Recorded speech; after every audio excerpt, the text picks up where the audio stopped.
जिसने एनएसए के classified documents leak किए थे कि यूएस दुनिया भर में किस तरीके से सबकी जासूसी कर रहा है। उसने रिवील किया था कि यूएस गवर्नमेंट दुनिया के लगभग हर उस इंसान की जासूसी कर सकती है या फिर कर रही है जो कभी कंप्यूटर के कांटेक्ट में आया है, जो डिजिटली एक्टिव। स्नोडेन ने इन लीक्स के बारे में पूरी दुनिया को बताया, पूरी दुनिया में पूरा हल्ला मचा और individual privacy versus national security पर एक बहस पूरी छिड़ गई थी। उसने डिफॉल्ट जैसे कई अमेरिकन टीनेजर्स को ये सोचने पर मजबूर कर दिया कि उनकी सरकार असल में काम कैसे करती है। डिफॉल्ट चुपचाप बैठकर अपनी जासूसी होने देना नहीं चाहता था। वो खुद रेबल टाइप का बंदा बन गया था। वो चाहता था कि हाई रैंकिंग इंटेलिजेंस ऑफिशियल जो होते हैं ना, उनको भी ये पता लगे कि जासूसी का शिकार होना कैसा लगता है। जब आपकी कोई जासूसी करता है तो कैसा लगता है, उनकी प्राइवेट इंफॉर्मेशन स्टोर करना और फिर डिस्ट्रीब्यूट करना, दूसरे तक पहुंचाना, वो कैसा लगता है, मजा उनको चखाना चाहता था। और ये वही वक्त था जब उसने क्रैकर्स विद एटीट्यूड के साथ हाथ मिलाया था। ये वही ग्रुप था जिसको क्राका ने बनाया था। वो लड़का जो हमेशा नशे में रहता था, जिसकी बात मैंने शुरू में की थी, जिसने CIA के हेड को कॉल किया था, याद होगा। ये साथ कैसे आए दोनों बंदे? क्राका जो था ना, वो करप्शन से, सर्विलेंस से, लेकिन खास तौर पे मिडिल ईस्ट में अमेरिका के इन्वॉल्वमेंट से बहुत ज़्यादा परेशान था, बहुत ज़्यादा गुस्से में था, एजिटेटेड था। उसका फोकस फिलिस्तीन पर था और वो गाज़ा में जो हो रही मौतें हो रही थी, वहाँ पे जो तकलीफ़ें वहाँ चल रही थी, वो उस पर ना सीधा सीधा अमेरिका को जिम्मेदार मानता था। वो इसके बारे में कुछ करना चाहता था कि मैं कुछ करूँ, ये रुके, ये सब चीज़ सोचता था वो।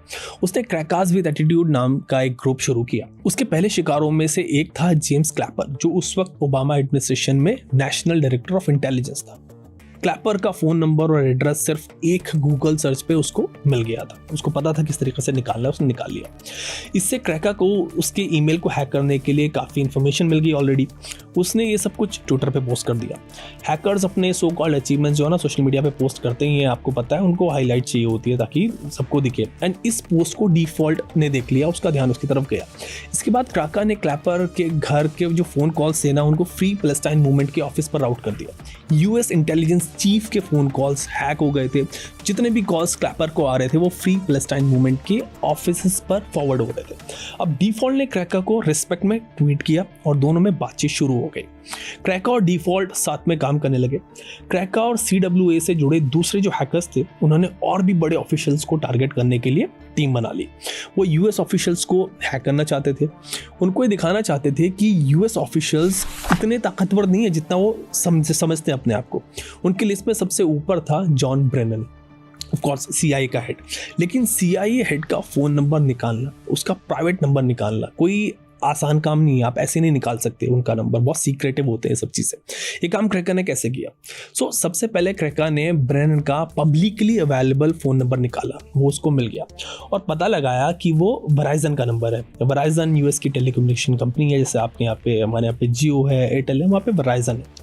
उसने वराइजन के इंटरनल टेक सपोर्ट पे कॉल किया, जो उनका कॉल सपोर्ट होता है, और उस कॉल पर वो कस्टमर सर्विस एजेंट को बात करता है और वो कहता है कि मैं वराइजन का ऑन साइट टेक्नीशियन हूँ और कस्टमर को कोई इशू आ रहा है, उसको सॉल्व करना है मुझे।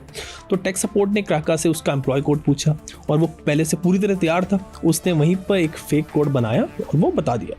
इससे पहले उसने कुछ एम्प्लॉय कोड्स के बारे में इंफॉर्मेशन ली थी ताकि वो कैसे वहाँ पे कोड सही हो जाए। तो उसने वो कोड बताया और वो कोड काम कर गया।